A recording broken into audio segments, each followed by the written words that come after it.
जय हिंद दोस्तों, स्वागत है आपका हमारे चैनल पी के स्मार्ट ट्रिक्स में। आज हम उत्तर प्रदेश कांस्टेबल के लिए जीके का बूस्टर सेट नंबर 3 लेकर आए हैं, जो कि पेपर की दृष्टि से बड़ा ही महत्वपूर्ण है। यहाँ दोस्तों आपको अपना स्कोर भी चेक कर लेना है। 40 प्रश्न यहाँ पर हैं, लेकिन 40 से अलग भी हम आपको बहुत सारी नॉलेज देंगे। बहुत ही बेहतरीन प्रैक्टिस सेट होने वाला है। अगर आप चैनल पर नए हैं तो चैनल को सब्सक्राइब कर लें, बेल आइकन की घंटी को भी दबा लें, जिससे कि आगे आने वाली वीडियो भी आपको मिलती रहें। दोस्तों अभी तक हम 2 बूस्टर सेट डाल चुके हैं। अगर आपने उनको नहीं देखा है तो आप हमारे चैनल की प्लेलिस्ट में जाकर देख सकते हैं। पहला क्वेश्चन देख लें। घरेलू हिंसा से महिलाओं का संरक्षण अधिनियम 2005 की धारा 12 के अंतर्गत कौन सा आवेदन पत्र प्रस्तुत कर सकता है? मतलब यह है कि घरेलू हिंसा से कोई पीड़ित महिला है तो उसके लिए आवेदन कौन प्रस्तुत कर सकता है? देखो, संरक्षा अधिकारी है, ये भी प्रस्तुत कर सकता है। व्यथित महिला ये भी कर सकती है। व्यथित व्यक्ति की ओर से कोई अन्य व्यक्ति ये भी कर सकते हैं, यानी कि ऑप्शन डी सही हो जाएगा, सभी कर सकते हैं। चलिए क्वेश्चन नंबर 2 देख लें। न्यायालय ने किस जनहितवाद में दियसलाई बनाने में बच्चों को नियोजन से मना किया? दियसलाई बनाने में महत्वपूर्ण है दोस्तों, इसको ज़रा आप ध्यान से देख लें। दियसलाई बनाने में बच्चों का नियोजन से मना किया, कौन से में किया? MC मेहता बनाम तमिलनाडु राज्य, 1991 का बाद है ये। चलिए क्वेश्चन नंबर 3 देख लें। छत्रधारी कानून किसे कहते हैं? छत्रधारी कानून बताइए किसको कह देते हैं? छत्रधारी कानून कई उप कानूनों को समेटने वाला कानून। अभी दोस्तों UPSI में शायद यही क्वेश्चन पूछा गया था। चलिए क्वेश्चन नंबर 4 देख लो। भारतीय न्याय संहिता की धारा 106 के 2 के अंतर्गत तेज एवं लापरवाही से वाहन चलाकर मृत्यु कारित करने और घटना के बाद भाग जाने पर अधिकतम कितने वर्ष का कारावास हो सकता है? दोस्तों इस पर काफ़ी बवाल भी हुआ था। ट्रक ड्राइवर वगैरह जो थे उन्होंने काफ़ी बवाल किया था। अधिकतम कितने वर्ष का कारावास हो सकता है? 10 वर्ष का। ऑप्शन सी सही हो जाएगा। चलिए क्वेश्चन नंबर 5 देख लें। भरतनाट्यम किस राज्य का प्रसिद्ध नृत्य है? भरतनाट्यम की बताइए किसका है? देखो, अगर हम उत्तर प्रदेश की बात करें कौन सा हो जाएगा? कथक, कथक हो जाएगा। आंध्र प्रदेश की अगर हम बात करें कौन सा हो जाएगा? कुचिपुड़ी, कुचिपुड़ी हो जाएगा। चलिए केरल का बताइए, केरल का कौन सा हो जाएगा? कथकली। तो बचा कौन सा? तमिलनाडु। भरतनाट्यम है तमिलनाडु का। अगला देख लें क्वेश्चन नंबर 6। कार्डामम पहाड़ियाँ जिन राज्यों की सीमाओं पर स्थित हैं वह है। कार्डामम पहाड़ियाँ किन राज्यों की सीमाओं पर हैं? केरल एवं तमिलनाडु। ऑप्शन सी सही हो जाएगा। चलिए क्वेश्चन नंबर 7 देख लो। सोनभद्र जिले को स्पष्ट करती हैं, स्पष्ट नहीं होना चाहिए, स्पर्श होना चाहिए, स्पर्श करती हैं कितने राज्यों की सीमाएं? 4 राज्यों की सीमाएं। कौन कौन से राज्य हैं बता सकते हैं आप? एक तो हो जाता है MP यानी कि मध्य प्रदेश, ठीक है। एक हो जाता है छत्तीसगढ़, छत्तीसगढ़ हो जाएगा। तीसरा कौन सा होगा? तीसरा हो जाएगा झारखंड। और चौथा बताइए, चौथा कौन सा हो जाएगा? बिहार। एकमात्र ऐसा जिला है उत्तर प्रदेश का जो 4 राज्यों की सीमाओं को स्पर्श करता है, वो है सोनभद्र। ठीक है साथियों। और अगर हम सोनभद्र की बात करें, सोनभद्र जो है, सोनभद्र ये उत्तर प्रदेश में क्षेत्रफल की दृष्टि से दूसरा सबसे बड़ा जिला है, ठीक है। पहला तो हो जाता है लखीमपुर खीरी, दूसरा है सोनभद्र। सोनभद्र को भारत की ऊर्जा राजधानी भी कहा जाता है, इसको भी आप याद कर लें। भारत की ऊर्जा राजधानी सोनभद्र को ही कहते हैं। चलिए अगला देख लें क्वेश्चन नंबर 8। भारत का कौन सा राज्य अधिकतम राज्य सीमाओं को छूता है? भारत का कौन सा राज्य? उत्तर प्रदेश छूता है साथियों, उत्तर प्रदेश। ऑप्शन ऊपर दे रखे हैं इसके, ये रहे ऑप्शन, उत्तर प्रदेश हो जाएगा, यानी कि ऑप्शन डी। बताइए उत्तर प्रदेश कौन कौन से राज्य की सीमाओं को स्पर्श करता है? 4 तो मैंने अभी आपको बताए, MP, छत्तीसगढ़, झारखंड, ठीक है, बिहार। 4 तो ये हो गए। और कौन कौन से हैं? राजस्थान, हरियाणा, उत्तराखंड। कितने हो गए? 1 2 3 4 5 6 7। एक और कौन सा रह गया? हिमाचल। एक होता है हिमाचल। यानी कि जो उत्तर प्रदेश है वो 8 राज्यों की सीमा को छूता है प्लस एक केंद्र शासित प्रदेश। केंद्र शासित प्रदेश कौन सा है? दिल्ली। टोटल 9 राज्यों की सीमाओं से लगता है। चलिए अगला देख लें। क्वेश्चन नंबर 9, भारत के उपराष्ट्रपति का चुनाव कौन करता है? उपराष्ट्रपति की बात हो रही है, कौन हो जाएंगे?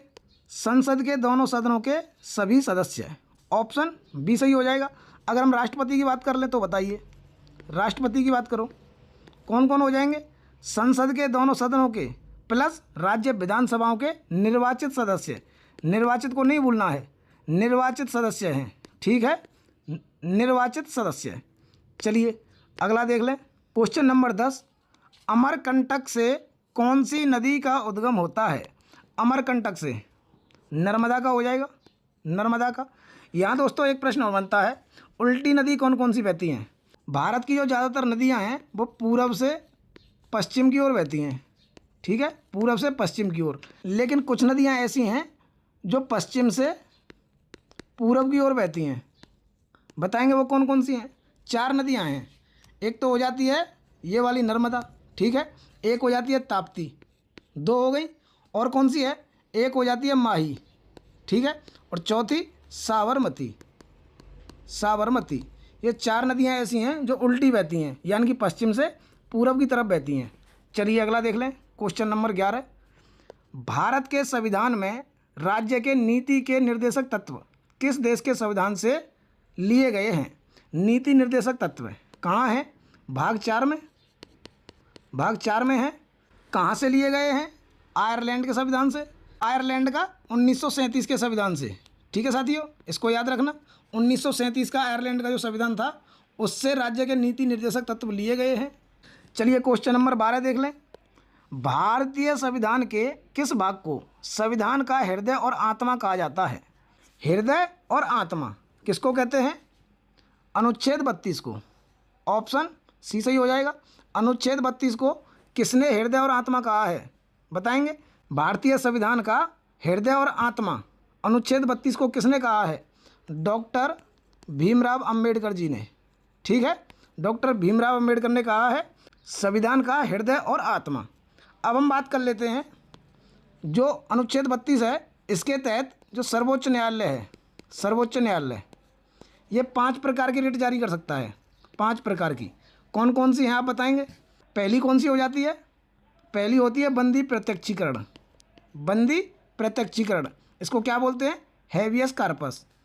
दूसरे पर कौन सी आती है? परमादेश। परमादेश, इसको क्या बोलते हैं? मैंडमस। नंबर 3 पर कौन सी आती है? प्रतिषेध, इसको क्या बोलते हैं? प्रोविजन। नंबर 4 पर कौन सी आती है? उत्प्रेषण, इसको क्या बोलते हैं? सर्ट्योरी। नंबर 5 पर कौन सी आ जाती है बताइए? अधिकार प्रक्षा।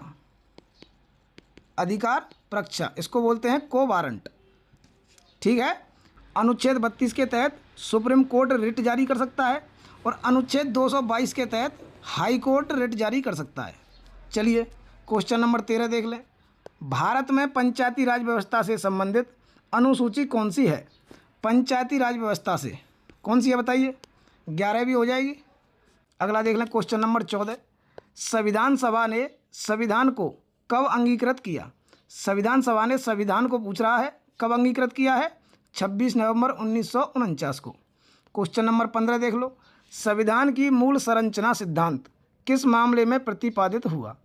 मूल संरचना सिद्धांत, basic structure, Keshavananda Bharati case. Option B सही हो जाएगा, 1973 का है। चलिए क्वेश्चन नंबर 16 देख लें। अनुच्छेद 368 के अंतर्गत संविधान संशोधन के लिए सामान्यतः क्या चाहिए? संविधान संशोधन के लिए दोनों सदनों का विशेष बहुमत। ऑप्शन बी सही हो जाएगा। चलिए क्वेश्चन नंबर 17 की तरफ बढ़ते हैं। भारत में दोहरी नागरिकता का प्रावधान है या नहीं? बताइए, दोहरी नागरिकता का प्रावधान है या नहीं है? नहीं है साथियों, ऑप्शन बी सही हो जाएगा, नहीं है। चलिए क्वेश्चन नंबर 18 देख लें। यहाँ पर दोस्तों हमको मिलान करना है। लैक्टिक एसिड किस में मिलता है? खट्टा दही में, यानी कि ए हो जाएगा 2 नंबर। टार्ट्रिक अम्ल ये किस में मिलता है? इमली में, ये हो जाएगा 3 नंबर। ऑक्जेलिक अम्ल ये किस में मिलता है? टमाटर में मिलता है, यानी कि ये हो जाएगा 1 नंबर।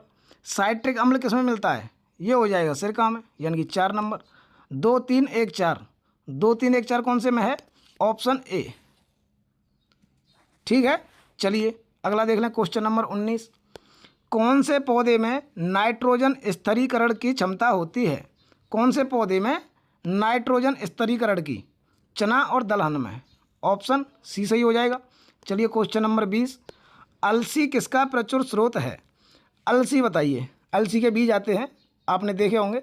अलसी किसका प्रचुर स्रोत है? ओमेगा 3 बसीय अम्ल। ऑप्शन बी सही हो जाएगा। चलिए क्वेश्चन नंबर 21, संयुक्त राष्ट्र की जनसंख्या पुरस्कार 2025 किसे दिया गया? संयुक्त राष्ट्र का जनसंख्या पुरस्कार 2025 किसे दिया गया है? वर्षा देशपांडे को। ऑप्शन बी सही हो जाएगा। क्वेश्चन नंबर 22, विश्व हेपेटाइटिस दिवस किस दिन मनाया जाता है? हेपेटाइटिस दिवस बताइए।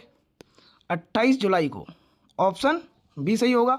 चलिए क्वेश्चन नंबर 23, बीएनएस की धारा 137 के तहत व्यपहरण के लिए अधिकतम सज़ा क्या है? व्यपहरण के लिए अधिकतम सज़ा 7 साल का कारावास और जुर्माना।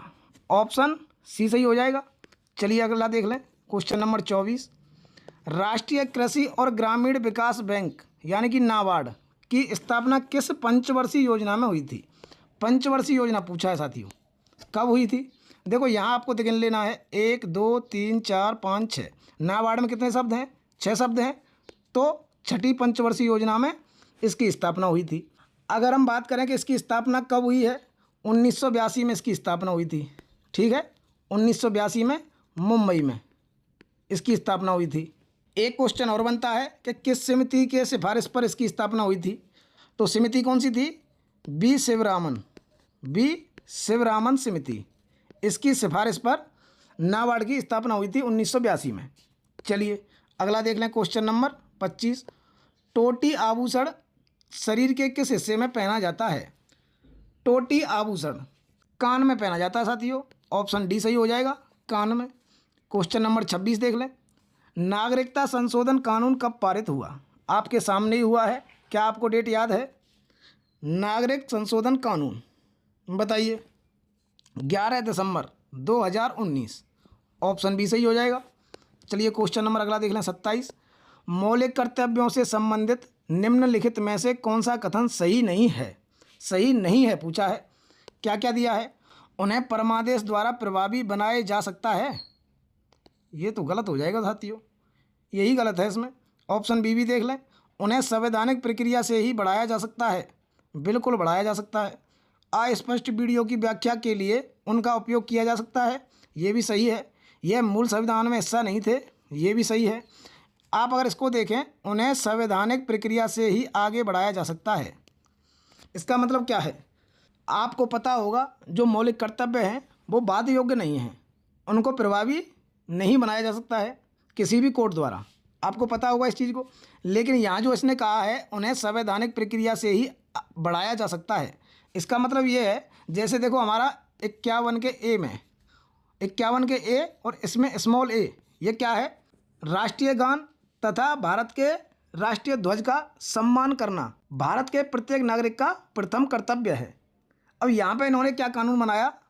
भारतीय ध्वज संहिता का नाम सुना है आपने? भारतीय ध्वज संहिता बताइए कब आई है? भारतीय ध्वज संहिता कब आई? 2002 में। ठीक है, इसके द्वारा क्या किया इन्होंने? झंडे का अपमान करना इन्होंने गैरकानूनी कर दिया। ठीक है, इसके लिए सजा का प्रावधान कर दिया। मतलब यहाँ पर इन्होंने क्या कर दिया? संवैधानिक प्रक्रिया से इसको जरूरी कर दिया कि इसको मानना ही पड़ेगा। चलिए, निम्नलिखित में से किसने भारतीय संविधान की प्रस्तावना को भारतीय संप्रभु प्रजातांत्रिक गणतंत्र की जन्म कुंडली कहा है? जन्म कुंडली किसने कहा है? के.एम. मुंशी ने। ऑप्शन डी सही हो जाएगा। क्वेश्चन नंबर 29 देख लें। भारतीय संविधान के किस अनुच्छेद में विधि की सम्यक प्रक्रिया के सिद्धांत को शामिल किया गया? विधि की सम्यक प्रक्रिया के सिद्धांत को, क्या होती है ये विधि की सम्यक प्रक्रिया? बताएंगे आप? इसका मतलब होता है कि अगर विधायिका कोई कानून पारित करती है, अगर विधायिका कोई कानून पारित करती है तो वो कानून कैसा होना चाहिए? न्यायपूर्ण होना चाहिए। न्यायपूर्ण, उचित होना चाहिए और तर्कसंगत होना चाहिए। ठीक है, अगर विधायिका कोई भी कानून बनाती है तो वो न्यायपूर्ण, उचित और तर्कसंगत होना चाहिए। इससे क्या हुआ, इससे ये हुआ कि विधायिका कोई भी मनमाना कानून नहीं बना सकती है। सुप्रीम कोर्ट ने इसको मेनका गांधी बनाम भारत संघ 1978 का ये मामला था, इसमें स्पष्ट किया है। ठीक है, इसमें कौन सा हो जाएगा, अनुच्छेद 21 ऑप्शन सी सही हो जाएगा। चलिए अगला देख लें, क्वेश्चन नंबर 30, निम्नलिखित में से कौन सा एक प्रस्ताव भारत में मंत्रिपरिषद रख सकता है? ऐसा कौन सा प्रस्ताव है जिसको मंत्रिपरिषद ही रख सकती है? विश्वास प्रस्ताव, ऑप्शन डी सही हो जाएगा। देखो, अविश्वास प्रस्ताव तो विपक्ष रखता है। ठीक है, तो विश्वास प्रस्ताव कौन रखेगा? मंत्रिपरिषद। क्वेश्चन नंबर 31 देख लें, पेरियार वन्यजीव अभ्यारण्य प्रसिद्ध है। पेरियार वन्यजीव अभ्यारण्य कहाँ है, पहले तो ये बताइए, कहाँ है ये? केरल में। ठीक है, अब ये किसके लिए प्रसिद्ध है? बाघों के लिए। ऑप्शन ए सही हो जाएगा। जंगली हाथियों के लिए भी है, ऑप्शन डी भी सही होगा। यानी कि दोस्तों इसमें ये जो है दोनों, पेरियार वन्यजीव अभ्यारण्य बाघों के लिए तथा जंगली हाथियों के लिए प्रसिद्ध है। चलिए क्वेश्चन नंबर 32 देख लें, निम्न में से किसने तिब्बत पठार के ऊपर वर्ष 2005 में ओजोन आवामंडल का पता लगाया था? 2005 में GW केंटमूर, ऑप्शन सी सही हो जाएगा। चलिए क्वेश्चन नंबर 33, निम्नलिखित में से किस पाकिस्तानी नागरिक को भारत सरकार द्वारा भारत रत्न से सम्मानित किया गया था? कौन से पाकिस्तानी थे? खान अब्दुल गफ्फार खां, ऑप्शन डी सही होगा। खान अब्दुल गफ्फार खां को और क्या कहते हैं? सीमांत गांधी, सुना होगा आपने, सीमांत गांधी इनको बोलते हैं। कब मिला है इनको भारत रत्न पुरस्कार? 1987 में।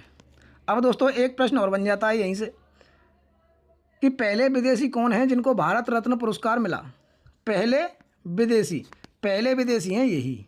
ठीक है, खान अब्दुल गफ्फार खां पहले विदेशी हैं जिनको भारत रत्न पुरस्कार मिला। अगर हम दूसरे की बात करें, दूसरे विदेशी कौन है? Nelson Mandela. ठीक है, नेल्सन मंडेला, इनको 1990 में मिला। चलिए अगला देख लें, क्वेश्चन नंबर 34, पृथिव्या प्रथम वीर उपाधि थी, यानी कि जो पृथिव्या प्रथम वीर उपाधि है ये किसने ग्रहण की थी? बताइए।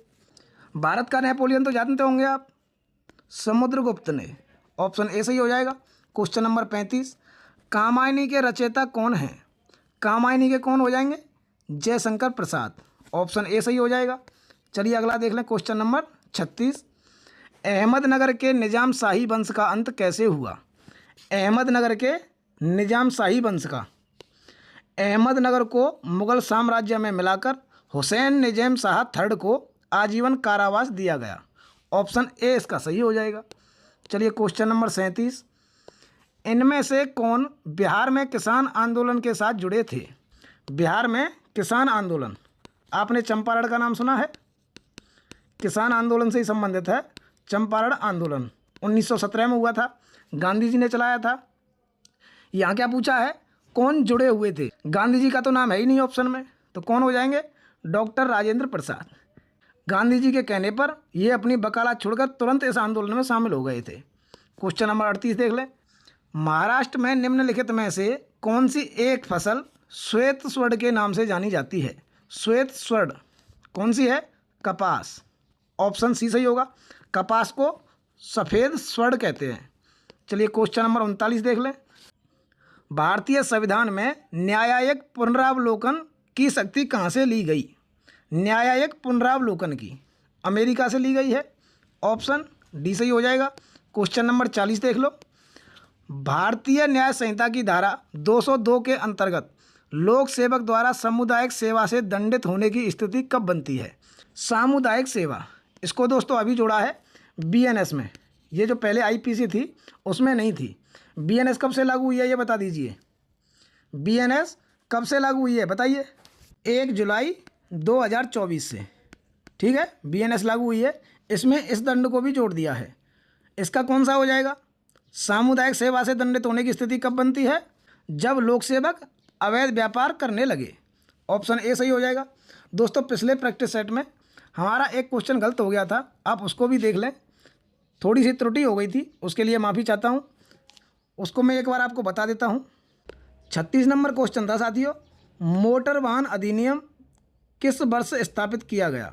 मोटर वाहन अधिनियम किस वर्ष स्थापित किया गया था, ये पूछा है। इसमें दोस्तों इसलिए गलती हो जाती है क्योंकि मैं जो लिखता हूँ वो स्क्रीन पर ही लिखता हूँ, तो क्वेश्चनों को ऊपर लिख जाता है, तो वहाँ पर ये हो गया कि 36 का मैंने आंसर बताया नहीं और 37 का बता दिया। इसका हो जाएगा 1939, मोटर वाहन अधिनियम 1939।